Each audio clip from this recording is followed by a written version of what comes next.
Chichifano. Today I'm reacting to a video about Kina, and I'm a professional Kina diver. So let's get it. About 20,000 pounds of sea urchins are delivered to this Santa Barbara factory each week. Okay, they already got it wrong. Me, I would use 30,000.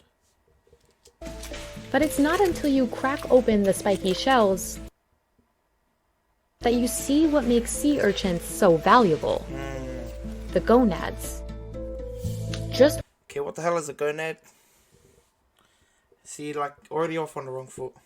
One 200-gram tray of urchin gonads like this can cost $100. Okay. That's that much. 350. See, look, these people, they don't know much. At least I know much. See, look, these people, they have what is Kina, but they don't sell it for enough. And some in Japan can sell for over 5 times that. Sea urchins are one of the few seafoods still hand-harvested by divers today. Yeah. And in recent years, masses of them have taken over the seabeds of California. So why are there so many urchins? I can answer that. Fun fact, Fano. See, Kina, they are a pest. They like to eat the seaweed, but they take that from the fish. So that's bad. So when people take Kina, that's good. Because you're helping the environment. And how, despite this seemingly huge supply, are they still so expensive? Sea urchin, or uni, is a prized delicacy in several parts of the world. Today, the yellow-orange gonads are often served in sushi. What's this gonad? What is a gonad, bro? Right out of the shell. Hundreds of urchin species exist, but only a select few are coveted food, including the red sea urchin here in Santa Barbara. Known as California gold, these gonads are prized because they're large, buttery, and sweet from the kelp they eat. To find gonads like this, divers need to collect individual sea urchins by hand. Michael Robertson has been diving for urchins for 15 years. Okay, me, I've been diving for 45 years, so I'm better than this guy. He starts his days early, sailing out before the sun rises. So I start my day earlier, sailing out before the sun goes down. It takes him and his crew about 2.5 hours to reach a good diving spot. Me only takes me 20 minutes. See that little island up there? That's called B Rock. That's where we're going. So all this green right here on top of this red, it's reef, is vegetation. That's a good thing. No, that's actually Kina. Wait. That lets us know it's not sand and it's just not bare rock. If there's vegetation, maybe there's urchins. Michael looks for abundant kelp forests to help him decide where to dive. See, me, I just know where to dive already. So, yeah. More kelp typically means better quality urchins. No, actually that's false. Better quality urchins mean better quality urchins. 2010, on a good day, a diver could harvest maybe up to 2,000 pounds a day of good quality sea urchins. Now the divers are typically coming in with about 300 to 500 pounds a day. So a quarter. Okay, me, per day, I catch around 4,000 pounds, give or take. Quarter of the amount. But surprisingly, parts of California's seabeds are full of urchins. If they wanted to, they could still bring in 2,000 pounds a day. There's a lot of sea urchins out there, but there's a lack of kelp. So even if you bring in 2,000 pounds, if they're not marketable, then we don't harvest them. if you want to compare how it was to how it is, this was solid kelp from here all the way in, all the way down. And now you have just little pockets here and there. That lack of kelp impacts the value of red sea urchins. Wow. It also strains the ocean's ecosystem and the species that rely on kelp forests for habitat. Along with warming waters and pollution in recent decades, a certain sea urchin is to blame.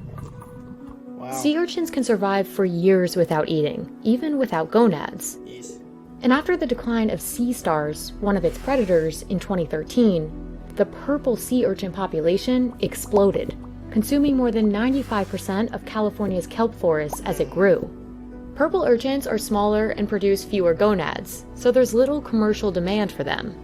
And as purple urchins multiply and eat more kelp, red urchins with good gonads become harder for divers to find. Finding the right spot to dive is just the first challenge. Getting your hands on these spiky creatures is the main one. Some people wonder if sea urchin diving is a dangerous occupation. It can be as dangerous as you allow it. If you don't See, it's not dangerous at all. Not if you're good, as good as me. When you've been in the game as long as me, you know, just go down. 1 minute, get like 3 baskets full, come back up, go down for another minute, get 4 baskets full, go down for another 5 minutes, get 2 baskets full, you know, like, it's just up and down, you know. I don't even wear scuba gear. I don't wear scuba gear. Yeah. keep really tight tabs on your gear and the mechanics of your boat, it could easily kill you. See, look, I didn't even need to keep tabs, you know. I actually swim out. I didn't even use a boat. I just bring a basket out, pick them up. That's it. Hi, I'm Derek. Oh, bloody and this yeah. is Susan. We're testing her mobile network against the 2 Degrees network by making the same call to the same number from this idyllic lake. Hello? 2 degrees. See for yourself and take our free 7-day network trial. You know, once a year I do a program Hey, that's let's for go to free. the family I car. started during Go to the COVID, car. and as they're shutting down all the stadiums around the world, and it's like, you know, I have plenty of other businesses, but this. Nice voice. To make the job easier, Michael and his partner Fred need See, look, specific again, tools. I don't even use scuba gear. So this is the one essential piece of These, equipment American softies. everybody has to have. It's called a rake. It's custom Not even made. American, just kill a Everybody's has their own take on how they like to have it done. I've See, got all I these just fancy use my colors hand. on mine because if I ever drop it, I'll be able to see it on the bottom. And my daughter loves putting the tape on.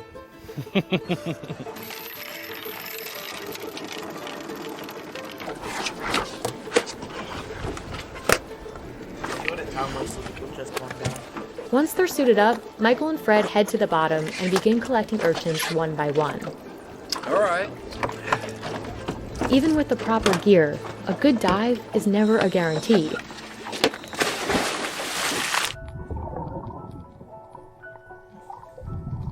Typically, there are only about 5 gonads inside each urchin. And without enough kelp for the urchins to feed on, the gonads start to shrivel up. In some cases, an urchin will be totally empty inside. We do crack urchins on the See, look, for me, each and every Kina that I pick, I just know there's lots of meat. Skills, mate. bottom so that we can see what we're picking, if there's enough product inside, and what the color's like inside. To make things more challenging, Michael can only harvest urchins at least 3 1/4 inches in size. You can't just See, look, I like you. go out and pick empty urchins. So there's a lot more empty urchins than there is beautiful, packed urchins that you want to sell. Depending on what they're eating, depends on the grade of the urchins. We got lucky on that one. Oh, right on. Sounds good. Okay, cool, man. See you on the inside there. After a 12-hour day to the islands and back, Michael returns with 750 to 900 pounds of urchins. The shelf life of fresh urchins is short, so they need to be delivered to processors that same night. By 4 a.m., Gene Damachi's team is already cracking and cleaning each one by hand. See, actually, And today we Like that probably much. have about my team could have started at 2 a.m. 2 a.m. 10,000 sea urchins to go through. We actually have, on average, we have 40,000 to go through. So, and we start at 2 a.m., finish at 2:30 a.m. The gonads are extremely fragile, and they only stay fresh for about a week. Workers crack each urchin down the middle to avoid breaking any of the gonads inside. Then it's time for one of the most crucial parts of this process: cleaning the gonads. This stage requires sharp attention to detail. See, with my people, they don't need attention to detail. They just do it like that because they're so skilled. If workers don't totally remove the intestines inside the urchin, the gonads degrade faster. And if any of the gonads rip during this process, they immediately drop in value. If the gonad breaks, then it drops a grade or two. And when it goes from an A++ grade and we have to drop it down to B grade, the value is maybe about a quarter of what it could have been. Workers then sort the gonads by color, making sure each tray has a uniform shade of yellow or orange. After they've packed each wooden tray, they use tweezers to inspect each gonad again, and gently remove any remaining kelp, shells, or spines. The most valuable gonads make up the A++ grade. Gene sells a 200-gram premium tray like this for $100. These uni are bright yellow or orange and come only from the sweeter money to be charging for, what, 200 grams, mate? $500, I said. male urchins. They're primarily sent to restaurants. But Gene doesn't come by this quality of gonad often. He typically only finds one premium gonad out of every 100 urchins. Sea urchin gonads weren't always valuable food in the US, particularly in the 70s, just before Gene's father opened Tradewind. The government used to ask the divers, the local divers, to smash them, kill them at the time, until a Japanese person came along and said, no, this is actually a delicacy in Japan.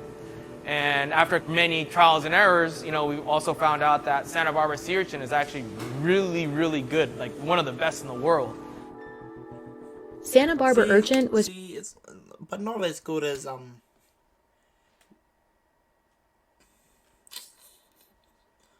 not as good as watered down sea urchin. Oh my gosh, beautiful, beautiful. The water just makes it amazing. traditionally shipped to Japan until economic collapse stalled things in the mid-90s. Fortunately for Gene's family and other US producers, a sushi boom took off in the US around the same time. Those of us that was able to make the transition from the Japanese Fun fact, Fano. I think that was around when the California roll was invented. Sushi boom. market into the US domestic market survived at the time. Today, Gene ships his product across the US. See, Fano, I ship my product around the world. Around the galaxy, actually. Uni is one of the few seafood out there that they really haven't perfected farming yet until somebody figures. See, I've actually perfected it, but none of you are getting my formula for farming, because y'all ain't that good. Catch up. that out. Uni is probably going to be a limited, highly sought after item.